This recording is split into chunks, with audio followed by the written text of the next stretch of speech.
27 years ago, a 27-year-old aspiring teacher in a small Florida town vanished during her short drive home from the diner where she worked, leaving her family in anguish.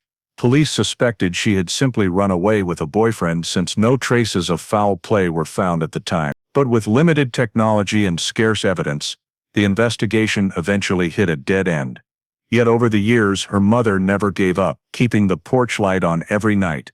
Until advancements in forensic DNA testing, a detail overlooked decades ago, suddenly revealed a shocking betrayal, shaking the community forever. Before we dive into this shocking story, let us know where you're watching from, and don't forget to subscribe for more true crime investigations. The neon lights of Mel's Diner were still glowing when Luna Collins untied her apron for the last time on August 5th. The humid Florida evening wrapped around the small town of Riverside like a wet blanket, with late summer cicadas creating their familiar symphony in the Spanish moss that draped the ancient oak trees. At 27, Luna had been working the dinner shift at Mel's for 3 years, saving every tip and paycheck for her dream of becoming an elementary school teacher. Luna was sunshine in human form, recalls her former co-worker Janet Morrison, her voice still thick with emotion after all these years. She remembered everyone's birthday, covered shifts without complaint, and could make the grumpiest customer smile with just her laugh. Kids gravitated to her like metal to a magnet. That Tuesday night had been typical for mid-August in Florida, oppressively hot and sticky, with the promise of afternoon thunderstorms that never quite materialized. Luna had served her usual crowd, construction workers grabbing late dinners, truckers stretching their legs, and locals nursing coffee and pie while discussing everything from the upcoming football season to President Clinton's re-election campaign. She moved between tables with practiced efficiency, her auburn ponytail swinging as she refilled coffee cups and cleared plates. Luna Collins had grown up in Riverside, a town of barely 8,000 people nestled along the St. Johns River in northeastern Florida. Her childhood home sat on Magnolia Street, a quiet residential lane where neighbors still knew each other's names, and children rode bicycles until the streetlights came on. The house, a modest ranch style with pale yellow siding and white shutters, had been in the Collins family for 2 generations. A wraparound porch faced the street, adorned with hanging ferns and her mother Evelyn's prized collection of wind chimes. Luna was my baby girl. Even at 27, Evelyn Collins had told investigators, her hands trembling as she clutched a coffee mug during those first terrible interviews. She lived with me while saving for college. Every night, she'd come through that front door at exactly 11:15, kick off those white waitressing shoes, and we'd sit on the porch sharing sweet tea and talking about her day. The Collins family had weathered their share of storms. Luna's father, Robert, had died in a construction accident when she was just 16. The tragedy had brought mother and daughter closer together, creating an unbreakable bond that neighbors often remarked upon. Luna had postponed her college dreams to help her mother through the darkest period of their lives, working various jobs around town before landing at Mel's Diner. She could have gone anywhere, done anything, remembers Mark Collins, Luna's older brother who lived 2 states away in Georgia. But Luna had this sense of loyalty, this need to take care of people. Mom needed her, so she stayed.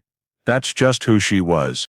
On that fateful Tuesday evening, Luna's shift had been routine. She'd served the Henderson family their weekly dinner out, helped old Mr. Garrett count his change for his coffee, and listened patiently as regular customer Betty Sue complained about her arthritis. The dinner crowd had thinned by 9 o'clock, leaving only a handful of late diners and coffee drinkers scattered throughout the burgundy vinyl booths. At 10:45 p.m., Luna clocked out for the final time. Security footage from Mel's grainy surveillance system would later show her walking to her car, a powder blue 1992 Honda Civic, that she'd bought used but maintained meticulously. She carried her uniform in a small duffel bag, her tip money counted and secured in an envelope in her purse. The 12-minute drive home along Highway 17 was a route she'd taken hundreds of times, past the old cemetery, over the narrow bridge that spanned Boggy Creek, and through the residential neighborhoods where porch lights created small pools of warmth in the Florida darkness.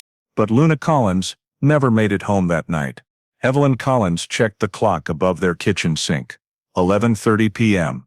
Luna was never late without calling. By midnight, worry had transformed into panic. At 12:15 a.m., Evelyn called Mel's diner, only to learn that Luna had left over an hour earlier. By 5:00 a.m., she had contacted the Riverside Police Department. Though the dispatcher suggested waiting until morning, adults often had reasons for staying out late. "I just knew something was wrong," Evelyn would later tell reporters, her voice breaking with the weight of a mother's intuition. Luna never missed curfew, never missed a call. She was reliable as sunrise. "I left the porch light on that night, waiting. I've been waiting ever since." As dawn broke over Riverside on August 15, 1996, the Collins family's world had already begun to shatter, though they didn't yet know the full extent of the nightmare that lay ahead. The morning of August 15th arrived with a suffocating humidity that promised another scorching Florida day. Dew clung to the highways near the St. Johns River like tears, creating a shimmer on the asphalt as the sun climbed higher. Evelyn Collins had spent the sleepless night pacing between the living room window and the front porch, her eyes scanning every pair of headlights that turned onto Magnolia Street, praying one would belong to Luna's little Honda. By 6 a.m., when Luna still hadn't returned, Evelyn's maternal instinct had crystallized into cold certainty. Something terrible had happened to her daughter. She called the police again, this time reaching Sergeant Mike Rodriguez, a 20-year veteran of the Riverside Police Department, who took her concerns seriously. Mrs. Collins was frantic, but she wasn't hysterical, Rodriguez recalls. Now retired, but still haunted by the case, she gave me specific details about Luna's routine, her car, her clothing. This wasn't a woman overreacting, this was a mother who knew her child was in danger. Rodriguez immediately dispatched patrol units to retrace Luna's likely route home from Mel's diner. Officer Jennifer Walsh was the first to drive the stretch of Highway 17, her trained eyes scanning the roadside for any sign of the powder blue Civic. The two-lane road wound through a mixture of residential areas, undeveloped scrubland, and the occasional strip mall. Plenty of places where a car could end up unseen. Meanwhile, Mark Collins had driven through the night from his home in Savannah, arriving at his childhood house, to find his mother red-eyed and clutching Luna's favorite coffee mug. The siblings had always been close despite the 4-year age gap, and Mark's construction job had taught him to think systematically about problems. Together they began calling Luna's friends, her co-workers, anyone who might have seen her the previous evening. "We called everyone in her phone book," Mark remembers, his voice still tight with the memory, her friend Sarah, her old high school boyfriend Tommy, even her dentist. Nobody had heard from her since she left work. That's when I knew we were dealing with something serious. The first breakthrough came 48 hours later, on Thursday morning, when a maintenance worker at the Riverside Plaza shopping center made a discovery that would launch one of the most intensive missing person investigations in the county's history. Frank Martinez was emptying trash cans in the parking lot when he noticed a powder blue Honda Civic that had been sitting in the same spot for 2 days. "At first I figured someone was just using our lot for long-term parking," Martinez explains. "Happens all the time with people going on vacation. But something about it bothered me, the way it was parked, maybe too far back from the store entrance, like someone was trying to hide it." When Martinez peered through the driver's side window, his stomach dropped. Luna's purse sat on the passenger seat, its contents partially spilled. Her work uniform hung on a small hook behind the driver's seat. Most telling of all, the driver's seat was pushed all the way back, an impossible position for Luna's 5. Within minutes of Martinez's call to police, the Riverside Plaza parking lot transformed into a crime scene. Yellow tape fluttered in the morning breeze as Detective Sarah Chen, the department's only female investigator, began her methodical examination of Luna's abandoned vehicle. Chen had joined the force just 2 years earlier after completing her criminal justice degree, bringing fresh techniques and a keen eye for detail to the small-town department. The car told a story, but it wasn't Luna's story. Chen observed during a press conference held later that day. The seat position was wrong. The keys were missing, but her purse was left behind. No woman leaves her purse if she's going somewhere voluntarily. This wasn't abandonment, this was evidence of foul play. The technical capabilities available to Chen in 1996 were primitive by today's standards. She dusted the car's surfaces for fingerprints using traditional powder techniques, finding several smudged partials on the door handles and steering wheel. However, the FBI's integrated automated fingerprint identification system was still in its infancy, and the local department had no direct access to national databases. Any prints would need to be physically mailed to the state crime lab in Tallahassee, a process that could take weeks or months. Chen also collected fiber samples from the car's interior, carefully placing them in evidence bags that would spend the next quarter-century in storage. Advanced DNA analysis existed only in the most sophisticated laboratories, and the degraded biological material found in Luna's car seemed too compromised to yield useful results. As news crews arrived to document the discovery, Evelyn Collins stood behind the police tape, her face a mask of controlled anguish. When a reporter asked how she was holding up, her response became legendary in the community: "I'm not giving up hope. That porch light stays on until my baby comes home." The discovery of Luna's car had answered one question while creating dozens more. If Luna never made it home, and her car was found miles from her intended route, what would have happened during those crucial minutes on the night of August? By the weekend following Luna's disappearance, Riverside had transformed into a town under siege, not by an external threat, but by the collective determination of a community refusing to let one of their own vanish without a trace. The humid Florida storms that had threatened all week finally broke on Saturday morning, sending torrential rain across the pine woods and citrus groves that surrounded the town. But even the weather couldn't dampen the spirit of the hundreds of volunteers who had answered the call to search for Luna Collins. The volunteer search base had been established at New Hope Baptist Church on Oak Street, where Pastor William Hayes had thrown open the doors of the fellowship hall and transformed it into a command center. Long tables covered with photocopied maps divided the surrounding area into grid sections, each marked with colored pencils to track search progress. Coffee urns gurgled continuously as church ladies kept the volunteers fueled with sandwiches, sweet tea, and the kind of comfort food that sustained both body and spirit during times of crisis. "This community is one big family, and one of our own is missing," Sheriff Tom Bradley announced during a televised press conference held in the church parking lot, his weathered face grave beneath the brim of his campaign hat. "We won't stop searching until we bring Luna home." Bradley, a 30-year veteran of law enforcement who had grown up just 2 counties over, understood small-town dynamics better than most. He knew that in a place like Riverside, Luna Collins wasn't just another missing person case file.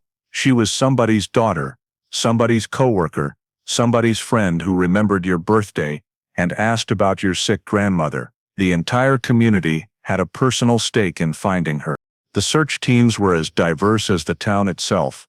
Construction workers who had eaten Luna's cooking at Mel's Diner took vacation days to comb through the palmetto scrub. High school students, organized by their teachers, walked shoulder to shoulder through the municipal park, calling Luna's name until their voices were hoarse. Retirees with years of hunting experience in the Florida wilderness guided younger volunteers through the maze of deer trails and abandoned logging roads that crisscrossed the county. Detective Chen coordinated with the Florida Department of Law Enforcement to bring in specialized search resources that the local department simply didn't possess. A helicopter from the State Patrol conducted aerial sweeps of the St. Johns River and its network of tributaries, the pilot following the meandering waterways that could have concealed evidence for miles downstream. The mechanical whop-whop-whop of rotor blades became a constant background sound that week, a mechanical heartbeat keeping time with the town's collective anxiety. Perhaps most crucial were the cadaver dogs, 2 German shepherds, named Rex and Sadie, handled by a specialized team from the Orange County Sheriff's Office. The dogs arrived on Monday morning, their handlers explaining to the assembled volunteers that the animals were trained to detect human remains even after significant decomposition or burial. "These dogs are our best hope for covering ground quickly," explained handler Janet Rodriguez as she suited up Rex with his working harness. "Their noses are thousands of times more sensitive than ours. If there's anything to find out there, they'll find it." The search efforts were hampered by technology limitations that seem almost quaint by today's standards.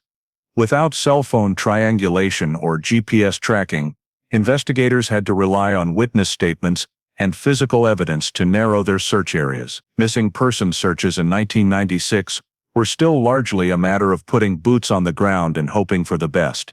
Rex and Sadie did pick up promising scent traces near an abandoned construction site about 3 miles from where Luna's car had been found. The site, intended for a planned subdivision that had been canceled due to funding issues, consisted of partially cleared lots overgrown with weeds and scattered with rusted construction equipment. The dogs alerted strongly near a concrete culvert, but extensive digging revealed nothing more than animal bones and construction debris.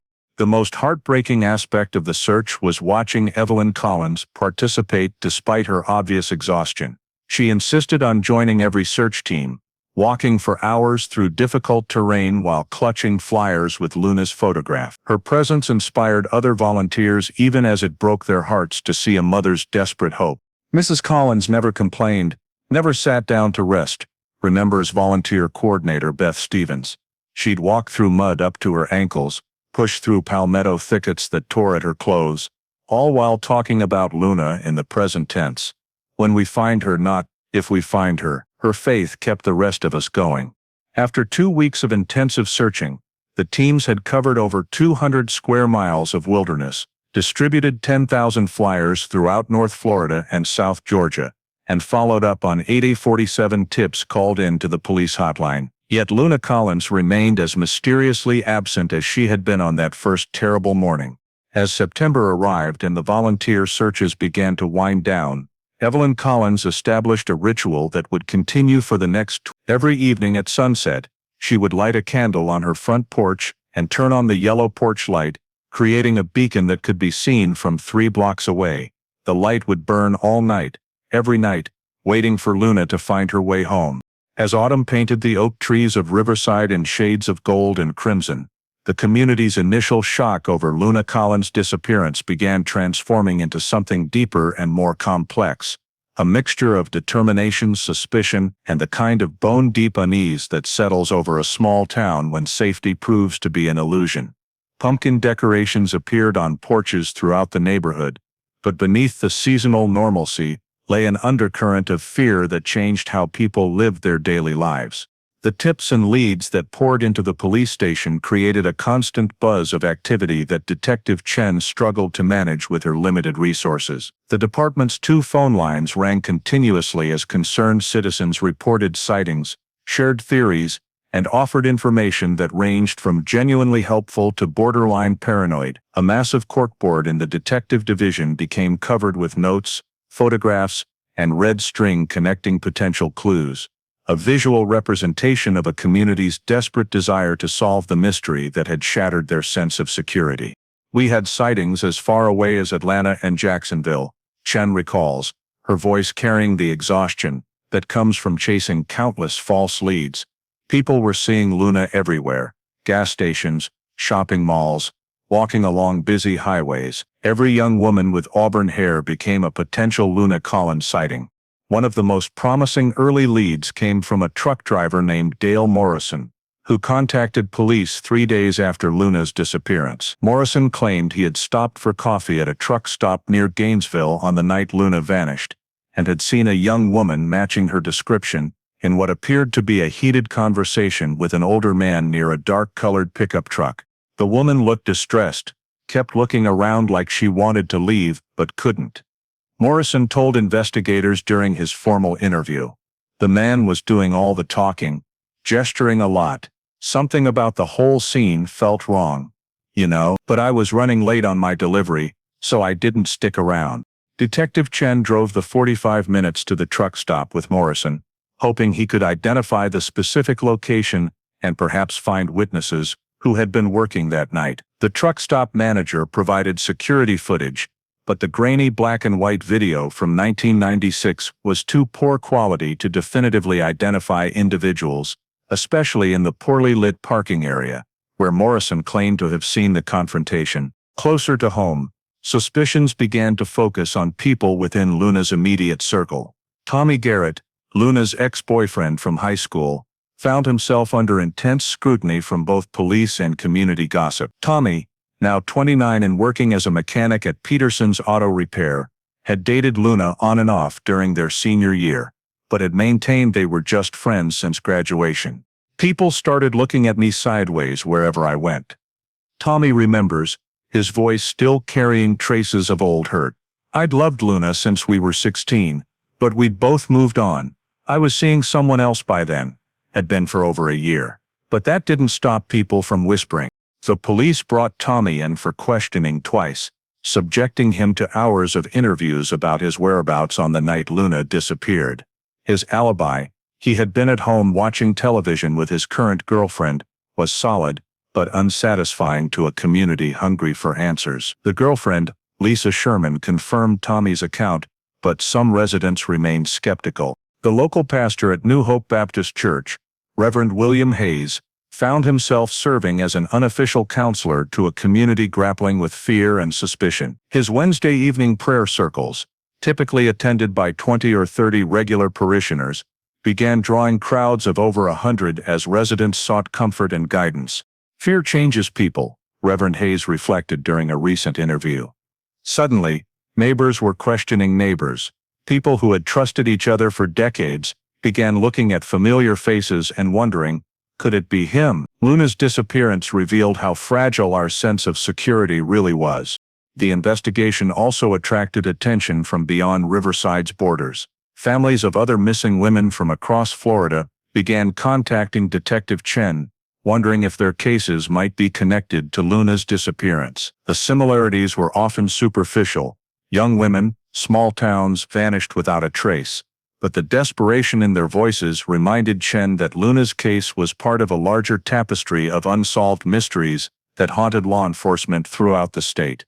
She left with her uniform still smelling of French fry grease and that industrial cleaner they used at the diner, recalled Janet Morrison, Luna's co-worker who had closed the restaurant with her that final night. Luna didn't run off somewhere. She was planning to be home in 15 minutes, just like every other night. Whoever took her was someone she trusted enough to stop for, or someone who forced her to stop. As 1996 drew to a close, the investigation had generated thousands of pages of reports, hundreds of interviews, and countless theories, but Luna Collins remained as mysteriously absent as she had been on that humid August evening when she'd walked out of Mel's diner for the last time. The community's determination remained strong, but the harsh reality of a cold case was beginning to set in.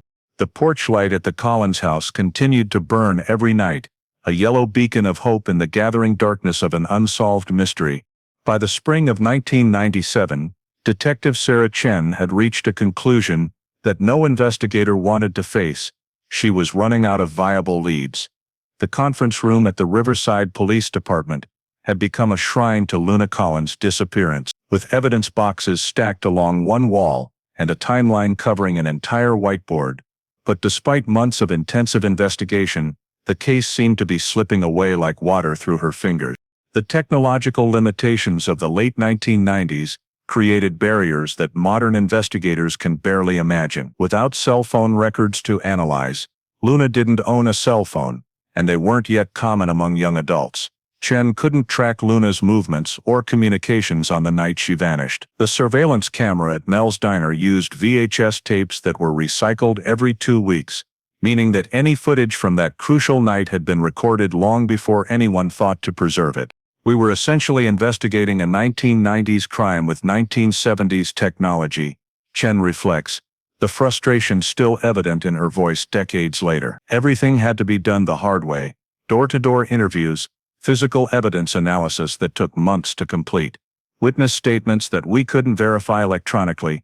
The forensic evidence collected from Luna's Honda represented the investigation's best hope for a breakthrough, but even that proved frustratingly inconclusive. The partial fingerprints lifted from the car's interior were too smudged and incomplete to generate matches through the limited database systems available to the department. Without a suspect to compare them against, the prints existed in a kind of investigative limbo, potentially crucial evidence that couldn't be properly utilized. The fiber samples collected from the car's seats and floor mats told a similar story of technological frustration. Advanced fiber analysis required specialized equipment and expertise that was available only at the FBI's crime lab in Quantico, and the federal agency's resources were stretched thin by higher priority cases involving terrorism and organized crime. Local departments, like Riverside's, often waited months or even years for complex forensic analysis to be completed. Chen had also collected what appeared to be biological evidence, small traces of blood found on the passenger seat that didn't match Luna's blood type. In 1997, DNA analysis was still an emerging field, expensive and time-consuming, with results that were often inconclusive when dealing with degraded samples. The blood traces were too minimal and too compromised by heat and humidity to yield usable DNA profiles with the technology available at the time. The investigation's geographic scope presented another major challenge. Luna's abandoned car had been found 12 miles from her intended route home, suggesting that either she had been abducted while driving or had been forced to deviate from her normal path. This expanded the potential crime scene to encompass hundreds of square miles of rural Florida, vast areas of pine forest, citrus groves, and wetlands that could easily conceal evidence.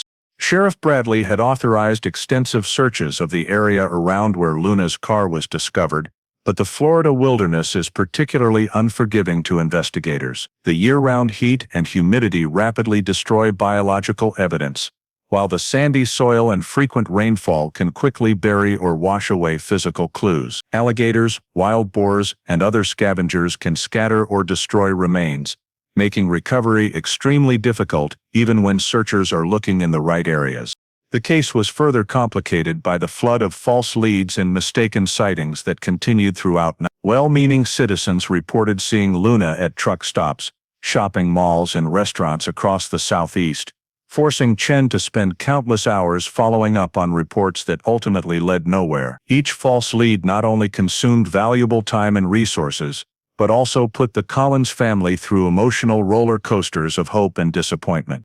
Every phone call could be the one that brought Luna home, Evelyn Collins explained during a newspaper interview marking the first anniversary of her daughter's disappearance. I answered every ring hoping to hear her voice, or at least news about where she was. Not knowing was the hardest part. Worse than knowing something terrible had happened would have been. By late 1997, the harsh realities of police work in a small department began to assert themselves. New crimes demanded attention, and Chen found herself juggling Luna's case with fresh investigations, domestic disputes, and the routine law enforcement duties that never ceased. The media attention that had initially kept Luna's disappearance in the public eye gradually shifted to other stories, and the steady stream of tips and leads slowed to a trickle.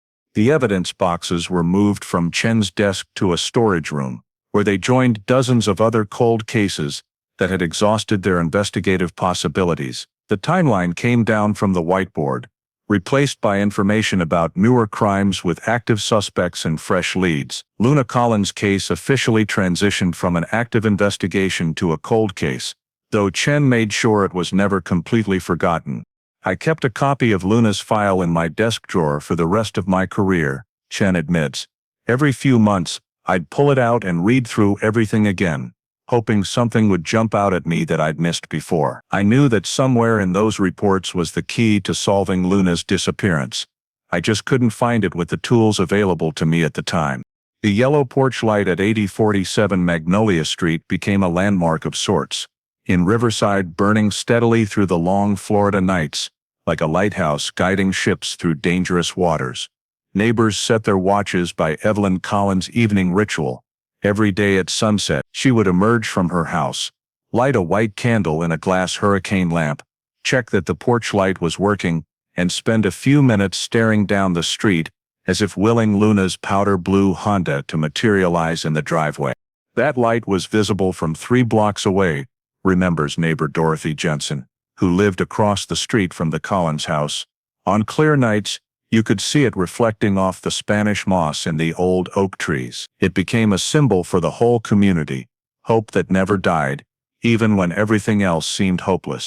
As 1998 turned into 1999, and then into the new millennium, the Collins family's grief evolved from the sharp, desperate panic of the early days into something more complex and enduring. Mark Collins drove down from Georgia every few months, ostensibly to check on his mother, but really to ensure that she was still eating regularly and maintaining some connection to the world beyond her vigil for Luna.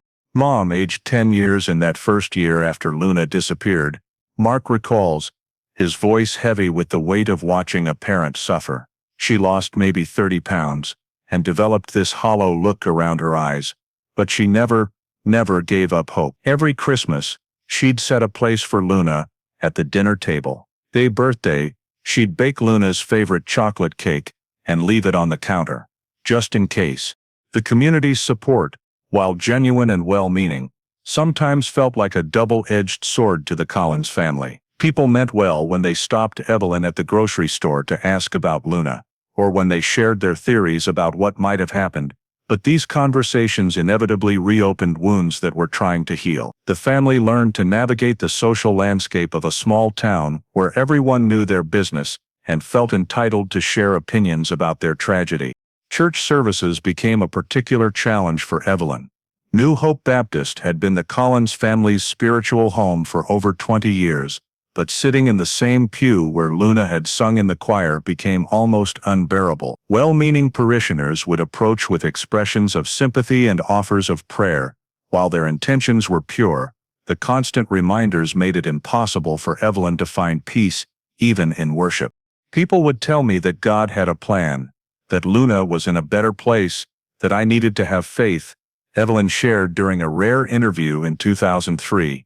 I appreciated their kindness, but I needed my daughter home with me, not in heaven. Faith is important, but so is justice, and so is answers. The financial strain of Luna's disappearance added another layer of stress to an already overwhelming situation. Detective Chen had initially encouraged the family to hire a private investigator to supplement the police investigation, but the costs quickly proved prohibitive on Evelyn's modest income from her job at the county clerk's office. The family had spent their savings on search efforts, reward money, and travel costs for following up on leads across multiple states. As the years passed, the physical evidence of Luna's case began to show the effects of time and storage conditions.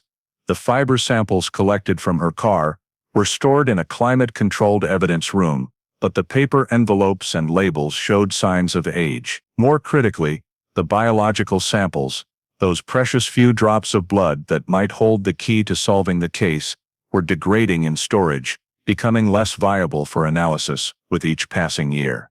Detective Chen, who had been promoted to sergeant in 2001, made it a point to review Luna's case file annually, usually around the anniversary of her disappearance. She would spread the reports and photographs across her desk, reread witness statements, and examine crime scene photos with fresh eyes, hoping that experience and time might reveal something she had missed. But the case remained as puzzling in 2000. I carried Luna with me throughout my career, Chen reflects. She was there during every other investigation, every other missing person case. I'd find myself wondering if the suspect in a burglary case might know something about Luna, or if a new technique we were using might be applicable to her case. She became part of how I thought about police work. The most heartbreaking aspect of the family's long ordeal was watching Evelyn Collins age while maintaining her vigil. Photographs from the late 1990s show a woman transformed by grief. Her auburn hair, so similar to Luna's, turned completely gray within 2 years of the disappearance. The laugh lines around her eyes deepened into permanent creases of worry, and the confident posture of a woman who had raised 2 children on her own gradually gave way to the slightly stooped shoulders of someone carrying an impossible burden. Yet through it all, the porch light never flickered, never failed, never went dark. Evelyn replaced bulbs when they burned out, upgraded the fixture when the original one began to rust, and even installed a backup generator after a hurricane knocked out power for 3 days. And I can't turn out the light, she told a newspaper reporter in 2001. It's the only way she might find her way home. 20 years after Luna Collins vanished into the humid Florida night, Riverside had grown and changed in ways that would have surprised residents. From the strip mall where Luna's car had been found was now anchored by a large chain pharmacy and a cellular phone store, replacing the small local businesses that had once defined the community's character. Orange groves that had stretched for miles along Highway 17 had been cleared for housing developments with names like Spanish Moss Estates and Riverbend Commons, bringing in new residents who had never heard of Luna Collins or understood the significance of the yellow porch light that still burned on Magnolia Street. Yet despite the physical transformation of their town, longtime residents carried Luna's memory like a shared piece of their collective DNA. The case had become woven into the community's identity in ways both subtle and profound, creating an unspoken understanding among those who remembered the fear and hope of those first desperate months. You could always tell who was from here originally and who had moved in later, observes retired postal worker Harold Matthews, who had delivered mail to the Collins house throughout the night. The old-timers would drive past that house and automatically look at the porch light, even in broad daylight. It was like a reflex we'd all developed. The newcomers would ask why someone kept their porch light on all the time, and that's how they'd learn about Luna. The story of Luna's disappearance had become part of Riverside's oral history, passed down from older residents to newer ones, from parents to children who were born long after 1996. The details sometimes changed in the telling. Luna became a nurse in some versions, a teacher in others. Her car was sometimes found immediately, sometimes after weeks of searching, but the essential elements remained constant. A young woman had vanished without a trace, and her mother had never given up hope. New Hope Baptist Church had quietly maintained a memorial garden behind the main building, where a small plaque bearing Luna's name sat among the azaleas and Confederate jasmine. Every August, around the anniversary of her disappearance, fresh flowers would appear there, sometimes roses from Evelyn, sometimes wildflowers from community members, sometimes just a single daisy left by someone who preferred to grieve anonymously. The younger generation would ask us why that woman never turned off her porch light, recalls Beth Stevens, who had coordinated volunteer search efforts in the 1990s and later served on the city council. Their parents would sit them down and tell them about Luna, about what it means when someone you love just disappears. It became a way of teaching kids about the fragility of life, about the importance of community, about never giving up hope. The case had also left more subtle marks on how the community functioned. Parents became more protective of their teenage daughters, establishing stricter curfews, and insisting on more detailed information about their children's whereabouts. Local businesses installed better lighting in their parking lots and invested in security cameras, even when crime rates didn't necessarily justify the expense. The Riverside Police Department, largely due to Detective Chen's advocacy, had upgraded their evidence storage facilities and established better protocols for handling missing person cases. Mel's Diner, where Luna had worked her final shift, became an informal shrine to her memory. A photograph of Luna in her waitress uniform hung near the cash register, and longtime customers would sometimes share stories about her service and personality with newcomers who noticed the picture. The booth where she had served her last customers, the Henderson family enjoying their weekly dinner out, became known informally as Luna's booth, though the restaurant never officially designated it as such. People would sit there and tell their kids about the waitress, who used to work here, remembers current owner Patricia Gonzalez, who purchased the diner in 2008. Luna had become like a local legend, someone who represented the best of what our town used to be. When I bought the place, keeping her picture up wasn't even a question. It was part of what made the diner what it was. The economic development that had transformed much of Riverside had largely bypassed Magnolia Street, leaving the Collins house as one of the few remaining examples of the town's original residential architecture. Real estate agents showing properties in the neighborhood would sometimes point out the house with the porch light, though they rarely shared the full story unless specifically asked. The light had become such a permanent feature of the streetscape that newer residents simply accepted it as an eccentricity, like the elderly man 2 blocks over who painted his fence bright purple every spring. As 2016 approached, marking 20 years since Luna's disappearance, Evelyn Collins had become something of a local institution herself. Now in her 70s, she moved more slowly than she once had, but she still maintained her evening ritual with the porch light. Neighbors had learned to check on her if they didn't see the light come on at its usual time, understanding that it served as an informal wellness check for an aging woman living alone. That light became bigger than just Luna, reflects Reverend Hayes, now retired from New Hope Baptist. It represented persistence, Faith, the refusal to accept that some questions don't have answers. In a way, it kept Luna alive for all of us. The Florida Department of Law Enforcement's new cold case unit occupied a sterile office building in Tallahassee that was a world away from the humid backroads and Spanish moss of Riverside. Detective Maria Santos, a 15-year veteran with specialized training in forensic genealogy, had been assigned to review unsolved cases from the 1990s. Armed with technological tools that would have seemed like science fiction to the investigators who had originally worked these cases. It was March 2019 when Santos pulled Luna Collins' file from the digital database, where it had been uploaded as part of a statewide evidence digitization project. The case immediately caught her attention, not because of its unique circumstances, which were sadly common among missing persons cases from that era, but because of the meticulous documentation that Detective Sarah Chen had maintained throughout the original investigation. Chen had done everything right with the technology available to her. Santos observed while reviewing the case files on her computer screen. She had collected biological evidence, documented the chain of custody perfectly, and stored everything according to protocols that were considered best practice for the night. What she couldn't have known was that we'd eventually develop the technology to extract usable DNA profiles from samples that were considered too degraded to analyze back then. The breakthrough came from an unlikely source, a tiny fiber found in the seam of the passenger seat of Luna's Honda that had been overlooked during the original investigation. Chen's team had collected dozens of fibers, focusing primarily on the more obvious samples found on the seat surfaces and floor mats, but advances in microscopic analysis had revealed that this particular fiber contained traces of biological material, skin cells or possibly blood, that had been preserved in the fabric's weave for over 2 decades.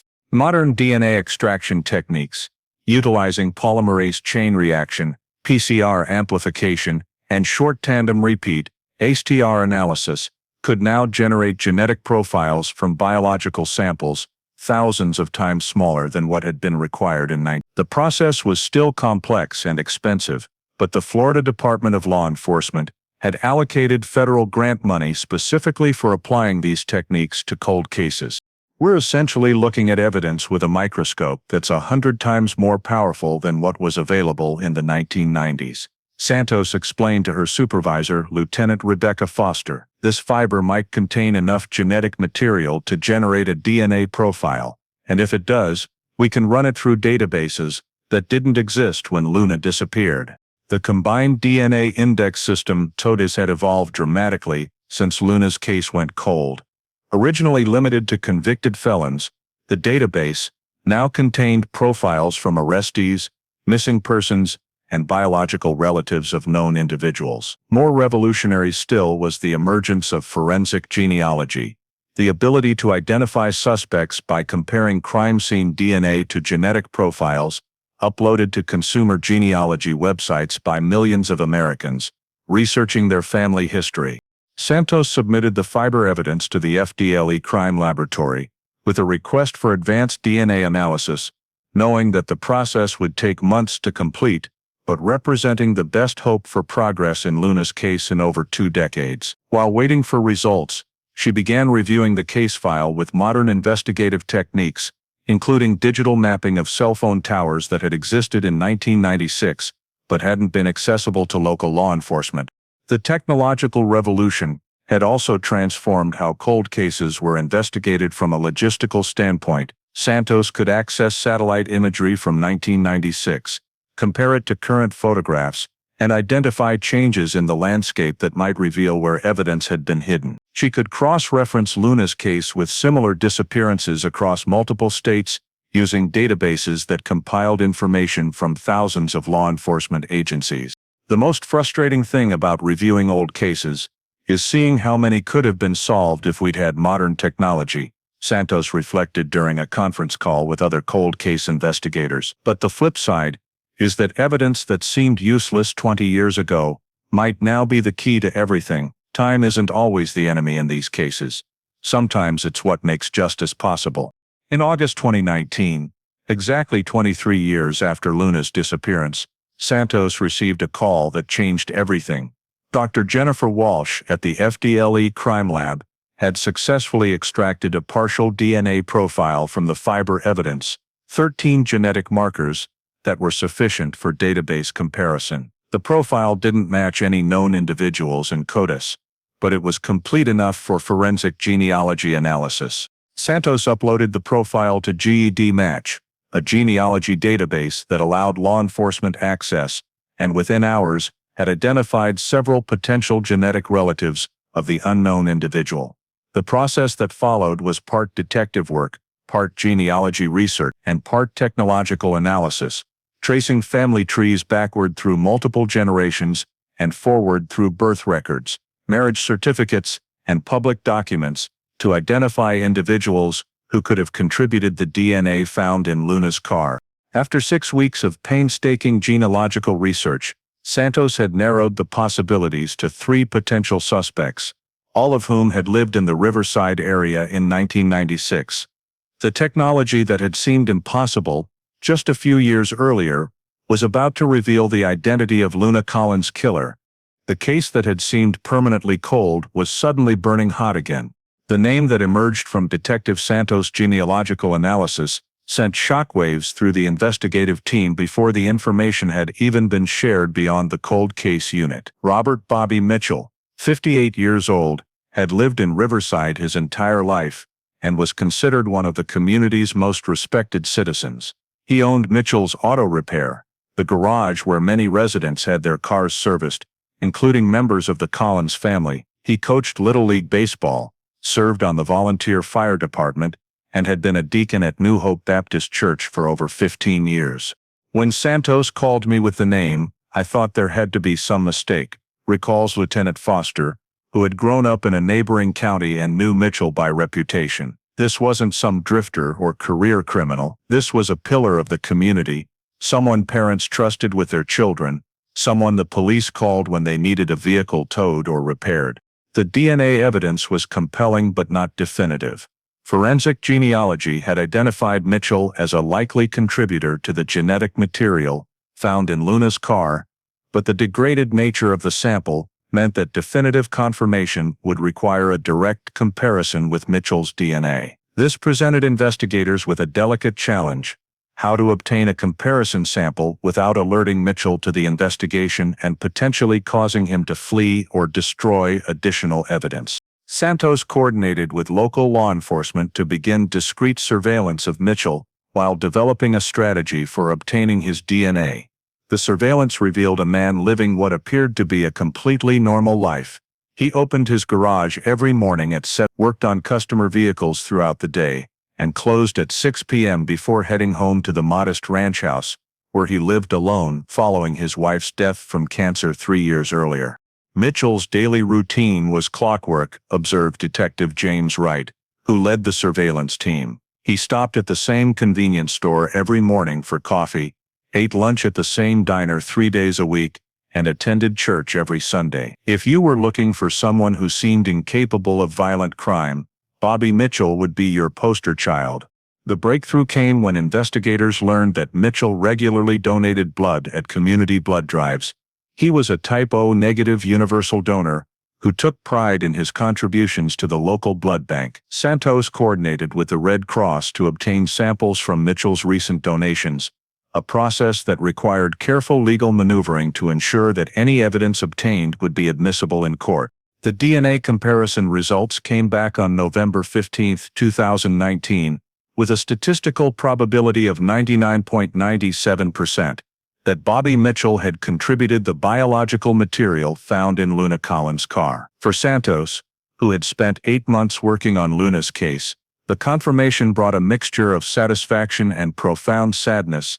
Satisfaction that modern science had finally identified Luna's killer, but sadness that the truth had taken over 2 decades to emerge. The numbers don't lie, Santos told her supervisor during a briefing at the FDLE headquarters. Bobby Mitchell was in Luna's car on the night she disappeared. Given that Luna never made it home, and given that her car was found abandoned with evidence of foul play, there's only one reasonable explanation for how his DNA got there. The investigation team began building their case against Mitchell, knowing that DNA evidence alone, while compelling, would need to be supported by additional proof of opportunity and motive. They discovered that Mitchell's auto repair shop had serviced Luna's Honda just 6 weeks before her disappearance, a routine oil change and inspection that would have given him access to her keys and the opportunity to make copies. More disturbing was what investigators found when they began examining Mitchell's background more closely. 3 other young women had disappeared from the broader region between 1994 and 2001, though their cases had never been connected due to jurisdictional boundaries and communication limitations between different law enforcement agencies. Santos requested DNA comparisons for all 3 cases, wondering if Luna's murder had been part of a larger pattern of predatory behavior. The most chilling discovery came when investigators executed a search warrant for Mitchell's property in December. Hidden in a locked toolbox in his garage, they found a collection of personal items that appeared to have belonged to young women: jewelry, photographs, driver's licenses, and other mementos that had no legitimate reason to be in Mitchell's possession. Among these trophies was Luna Collins' missing car key, attached to a small rubber keychain in the shape of a dolphin that Evelyn Collins had given her daughter for her birthday. The keychain had been mentioned in the original missing person report, but its significance had been overlooked until investigators saw it among Mitchell's collection of souvenirs. Finding Luna's key was the moment everything clicked into place, Santos reflected later. This wasn't a random crime or a crime of opportunity. Mitchell had been planning this, possibly for weeks or months. He had access to her car through his repair shop. He knew her routine from observing her around town, and he had used that knowledge to intercept her on her way home. The betrayal cut deep into a community that had trusted Mitchell for decades, had brought their children to his baseball practices, and had considered him a friend and neighbor. The revelation that evil had hidden behind such a familiar and trusted face would shake Riverside in ways that Luna's original disappearance had not. The pre-dawn darkness of December 18, 2019, was shattered by the sound of diesel engines and radio chatter as a convoy of law enforcement vehicles converged on Palmetto Circle, the quiet cul-de-sac where Bobby Mitchell had lived for the past 12 years. The Nassau County SWAT team had coordinated with the Florida Department of Law Enforcement to execute the arrest warrant, knowing that they were taking down a man who had potentially killed multiple women and had spent decades perfecting his ability to deceive everyone around him. Detective Santos sat in the command vehicle parked 3 blocks away, monitoring radio traffic as the tactical team surrounded Mitchell's modest brick ranch house. After months of investigation and decades of waiting, Luna Collins's killer was about to be brought to justice, but Santos felt no sense of triumph, only the grim satisfaction of a job completed and justice finally served. "Suspect in custody," crackled over the radio at 5:47 a.m., followed by confirmation that Mitchell had been arrested without incident. He had answered the door in his bathrobe, appearing genuinely confused by the presence of armed officers, until Detective Wright informed him that he was under arrest for the murder of Luna Collins. According to the arrest report, Mitchell's only response was a quiet, "Oh," as if he had always known this moment would eventually come. The news of Mitchell's arrest spread through Riverside like wildfire, transmitted through social media, text messages, and old-fashioned phone calls between neighbors who couldn't believe what they were hearing. By 8 a.m., a crowd had gathered outside Mitchell's auto repair, staring in stunned silence at the yellow crime scene tape that now blocked access to the garage where many of them had brought their vehicles for routine maintenance. "I felt sick to my stomach," recalls Janet Morrison, Luna's former co-worker who had brought her car to Mitchell's garage just the month before. "This man had worked on my car, had made small talk about my family, had seemed like such a normal, trustworthy person. To think that he had been Luna's killer all along, that he had sat in church next to her mother for 20 years knowing what he had done, it was beyond comprehension." The technical evidence against Mitchell was overwhelming. The DNA probability of 99.97% would have been compelling on its own. But prosecutors also had Luna's car key found among Mitchell's collection of trophies, along with items that appeared to belong to at least 3 other missing women. Digital forensics experts had recovered deleted files from Mitchell's computer that included news articles about Luna's disappearance and detailed maps of the area where her car had been found. Perhaps most damning was evidence found in Mitchell's garage that suggested he had used his automotive expertise to dispose of Luna's body. Investigators discovered traces of human decomposition in a large metal drum that Mitchell had used for disposing of automotive waste, along with industrial-strength chemicals that could accelerate decomposition. The Florida heat and humidity, combined with Mitchell's knowledge of automotive disposal methods, had effectively erased the physical evidence of his crime. Mitchell had the perfect cover, explained prosecutor Amanda Rodriguez during a press conference announcing the charges. He was a respected businessman with legitimate reasons to have automotive chemicals, tools for cutting metal, and access to disposal sites that wouldn't be questioned. He had inserted himself into the investigation by volunteering his services during the search efforts, allowing him to monitor what evidence was being discovered and what leads were being pursued. The community's reaction to Mitchell's arrest revealed the deep psychological trauma that Luna's case had inflicted on Riverside over the past 23 years. Residents who had trusted Mitchell with their vehicles, their children, and their friendship felt a profound sense of betrayal that went beyond simple shock at his criminal behavior. People were questioning their own judgment, observed Dr. Patricia Hayes, a psychologist who provided counseling services to community members struggling with the revelation. They were asking themselves how they could have been so wrong about someone they had known for decades. It challenged their ability to trust their own perceptions about the people in their lives. The arrest also brought a flood of new tips and information from residents who now viewed Mitchell's past behavior through the lens of suspicion. Several women came forward to report uncomfortable interactions with Mitchell that they had previously dismissed as harmless. Comments about their appearance, questions about their schedules, offers of assistance that had seemed overly persistent. Most heartbreaking was the impact on Mitchell's former Little League players, now adults who were grappling with the knowledge that their childhood coach had been a serial killer. Several reached out to counselors, struggling to reconcile their positive memories of Mitchell with the horrific reality of his crimes. The betrayal was complete, reflected Reverend Hayes, who had worked alongside Mitchell in church leadership for over a decade. This wasn't just about Luna anymore. It was about the fundamental trust that holds a community together. Bobby Mitchell had violated that trust in the most profound way possible, and healing from that betrayal would take years, maybe generations. As Mitchell sat in the Nassau County Jail awaiting trial, Evelyn Collins received the phone call she had been waiting 23 years to get. Luna's killer had finally been identified, arrested, and charged with her murder.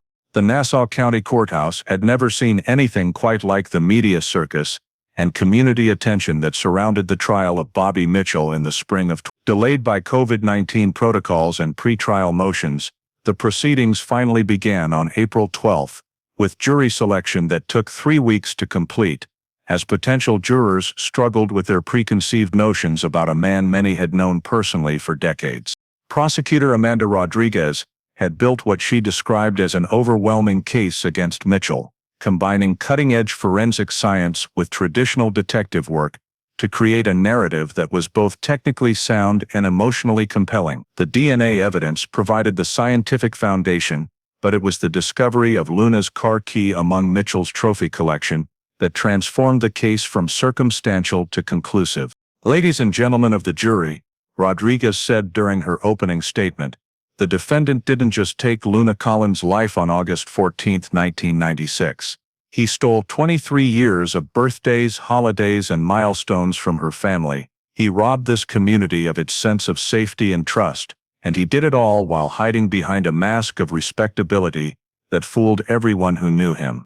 The prosecution's case methodically walked the jury through Mitchell's long-term pattern of predatory behavior, using evidence recovered from his property to suggest that Luna had been one of multiple victims.